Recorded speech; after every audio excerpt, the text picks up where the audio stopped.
Building a dividend portfolio is a great thing to achieve. It can help kickstart the wealth creating process. That being said, if you are new to the stock or even investment world in general, starting a brand new portfolio can be a daunting task. Even later down the line, for some more experienced investors, learning how to maximize your dividend portfolio can be a similarly difficult task as well. For this reason, I'm going to go over the 3 steps on how to start building a fantastic dividend portfolio from scratch, which will be the exact method that I used, which helped me beat the S&P 500 in 2023 by around 10 points, which is a percentage difference of around 40%. Anyways, let us get right into it. Before we start this video, make sure to like and subscribe if you're new to the channel because I will be posting dividend stock videos just like this one every few days.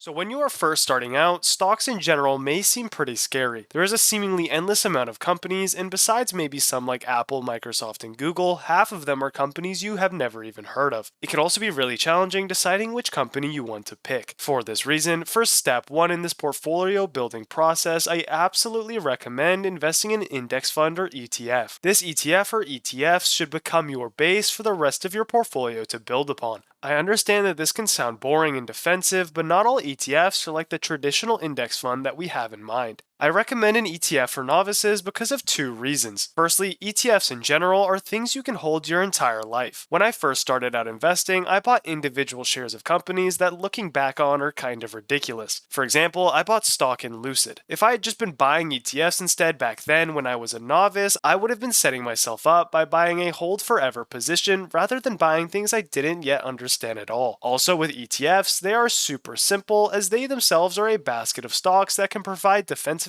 aggressiveness, and diversification all in one. One thing you must be wary of though is the expense ratio. An expense ratio is a fee that ETFs deduct from your account annually. A common trap for people who don't really know what they are doing is buying ETFs with a high expense ratio. This can be extremely bad for growth in the long term. The absolute most simple ETF that I recommend is either VTI or VOO. Both of these ETFs provide exposure to the S&P 500, the only difference that VTI has around 20% of its fund allocated in mid and small cap stocks. I personally prefer VTI, but if you want to go a super simple route and just invest in the S&P 500, VOO is the way to go. These ETFs are no-brainers and will be positions that you will want to keep adding to and holding to at every stage in your investing journey, which is why I cannot recommend them enough. If you cannot for some reason invest in VOO, some alternatives that are nearly identical are ABBV and SPY, but VOO is definitely my favorite out of these 3. However, if you want something a little less basic, depending on your portfolio needs, you may want to be more aggressive or more defensive. If you are a younger investor, which is definitely likely if you're just starting off your investing journey, you may want to invest in QQQM instead. What QQQM is instead of investing in the S&P 500, it is an investment in the NASDAQ Top 100. This tech-heavy ETF is definitely more volatile, but over the long term, it has generally provided a higher return on investment, which is why for younger investors it just makes sense. For older or more defensive investors, on the other hand, an ETF like SCHD would probably work the best. It still provides good growth, but gives you exposure to more mature companies that yield a good amount, which is always great to see. Whether you are investing in SCHD, VOO, QQM, or any other ETF on the market that has a low expense ratio, ETFs are always a great way to start adding to your account really no matter what, which is why I think this is absolutely the best step 1. The second step in my opinion is to start investing in large blue chip companies. Although individual stocks are riskier, larger blue chip ones are generally the safest an individual stock can get. It is easy to think of blue chip stocks because they are often companies we use in our day-to-day life. Think Apple, Walmart, and McDonald's just to name a few. The reason these 3 picks are blue chip is because they are all large, well-respected, and well-recognizable companies. After I started to invest in ETFs, I then moved on to big companies. This is exactly what I did, is after I started to invest in ETFs that became my base, I decided to move to large cap companies. I first started with Apple, the biggest company in the world, and then moved on to other stocks like Amazon and Coca-Cola. Investing in these individual stocks is a great way to add whatever you want to your portfolio. If you want something to be more of an anchor position, Coca-Cola probably makes a lot of sense. If you feel you are being too defensive, a tech or AI position might be the way to go for you. 2. By adding individual stocks, you are now fully able to customize your portfolio, which can be great once you finally learn a little bit more about the stock market. At this point, you can mix and match your portfolio to as close as possible meet your exact needs. However, since we are still only on step 2, I recommend investing into larger companies and growing them into bigger portfolio positions rather than over-diversifying into too many smaller positions, especially in relatively unknown stocks. The reason I recommend not investing in too many stocks is because if you are investing in too many different stocks, it's kind of like having too many cooks in the kitchen. It's just too hard to keep track of all of them. Also, at this step, the reason I don't think you should be investing in smaller companies is because although they technically provide the biggest return in the shortest amount of time, the opposite is also more likely to happen due to how fragile these stocks are. A good rule of thumb when investing in an individual stock during step 2 would be, do I know them, do I use them, and do I like them?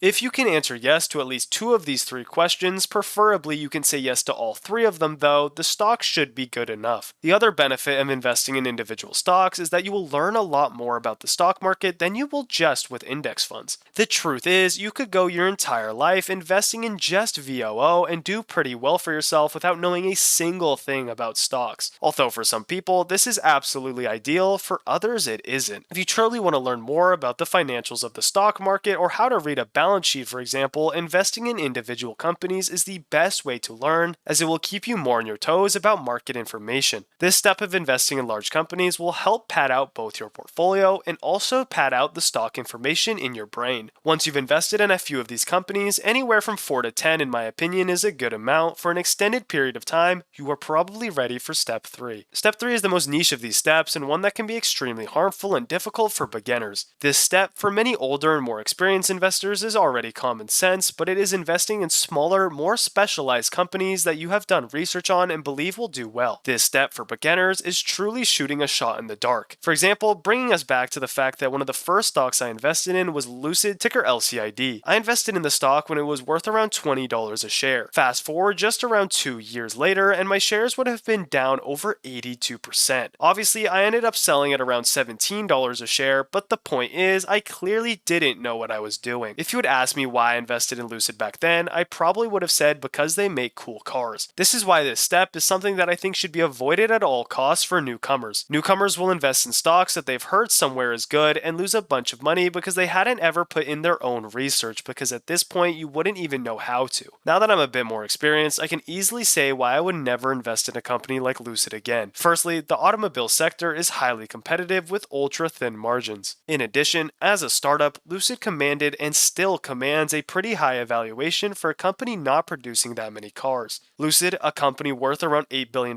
at the time of this recording, is burning through cash at a rapid rate, and they need to scale tremendously in order to change this, but scaling up this quickly just does not seem possible. Also, with industry leaders such as Tesla and other luxury car brands consuming space in the expensive electric car market, Lucid will be facing extreme headwinds in order to try and get people to choose their product. As a car company, Lucid definitely makes cool cars, but that isn't a good enough reason for me to have invested in them, and now I know that. This level of thinking in the stock market was not possible for me back then, and I probably wouldn't even know what some of these words I just said meant. However, once you've had some time invested in blue chip stocks and you've done your own research by reading up on articles or books, investing in more niche companies could be a great way to top off your portfolio. For example, if you have a bullish case on AI, maybe investing in UiPath or Palantir could be a good way to go. That being said, I am highly against being this speculative on a large majority of your portfolio. Throwing less than 10 or 5% of your portfolio into stocks like this can provide good upside and also limit risks, but if the percent of your portfolio that is made of risky stocks gets higher than that, it could also be a big problem. That is why investing in these smaller companies should be exclusively for people who understand that. Back then, I probably had around 20% of my portfolio in Lucid alone. What was I even thinking? However, not all stocks that fall into this category have to be speculative. Niche stocks that most people who don't invest haven't heard of aren't always small. For example, one stock that I used to have a position in, CrowdStrike, is a big company that when I first invested in was worth around $25 billion.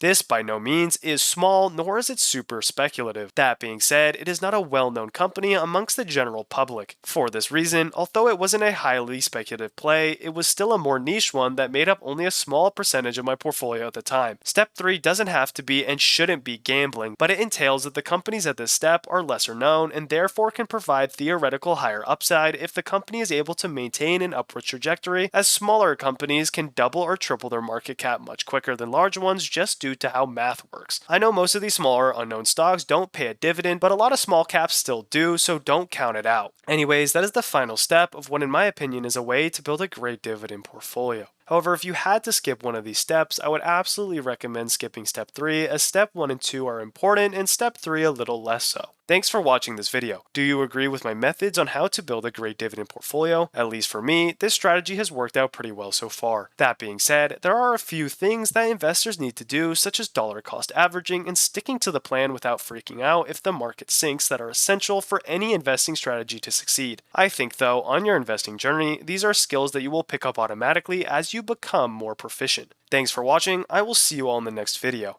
Also, I want to apologize for my voice this video. I am currently sick, but I'm going to be trying to stick to a 2 video a week upload schedule, one every Wednesday and Saturday from now on, and maybe with more if I feel there's enough news to talk about. Anyways, thank you for watching, and goodbye.